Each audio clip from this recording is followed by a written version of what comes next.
قرآن کی تدوین کے وقت آیات پر یعنی اعراب نہیں تھے، قرآن پر اعراب ایک لمبے عرصے کے بعد لگائے گئے۔ کچھ مقلد یہ بات لکھتے ہیں کہ یہ بھی تو بدعت ہے، پھر آپ کا اس پر یقین کیوں ہے؟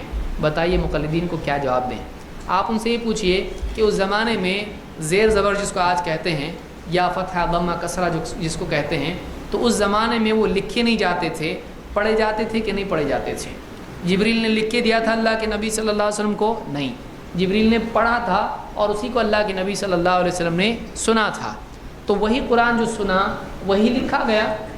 بعد کے زمانے میں ان کو عربی میں یعنی زیر زبر یا فتحہ کسرہ لگانے کی ضرورت نہیں تھی، جیسے اردو میں آج ہم کو نہیں ہے۔ اردو جب لکھا جاتا ہے آج تو اس پہ زیر زبر لگاتے ہیں؟ نہیں لگاتے ہیں۔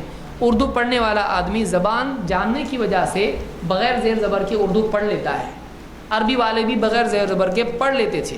اب اگر کوئی اردو کسی نئے آدمی کو پڑھنے کے لیے زیر زبر اس پر لگا دے آسانی کے لیے تو کوئی مسئلہ نہیں ہے، اس نے اپنی طرف سے اس میں کچھ نیا پیدا نہیں کیا۔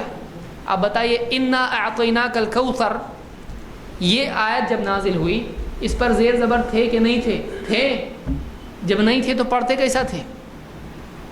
آپ بتائیے، انا کو انا پڑھتے تھے، اعطینا کو کیا پڑھتے؟ اوتینا کا پڑھتے تھے، کیا پڑھتے تھے؟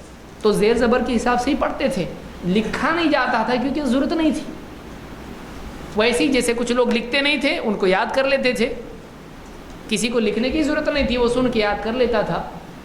لیکن جس نے لکھا بعد والوں کے لیے آسانی کے لیے اس نے زیر زبر لگائے، اس نے زیر زبر لگائے وہاں پہ جو موجود تھے، جو جہاں تھا وہاں زیر کی جگہ زیر لگایا، زبر کی جگہ زبر لگایا۔ یہ بدعت نہیں ہے، اپنی طرف سے نہیں بنا دیا اس نے کہ انا کی جگہ انا پڑھ لو، قل کی جگہ پر قل پڑھ لو، ایسا نہیں کیا اس نے اپنی طرف سے وہی لکھا جو پڑھا جاتا تھا۔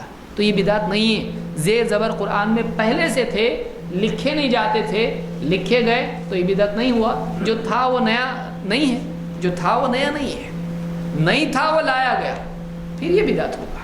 اس کو یاد رکھیے۔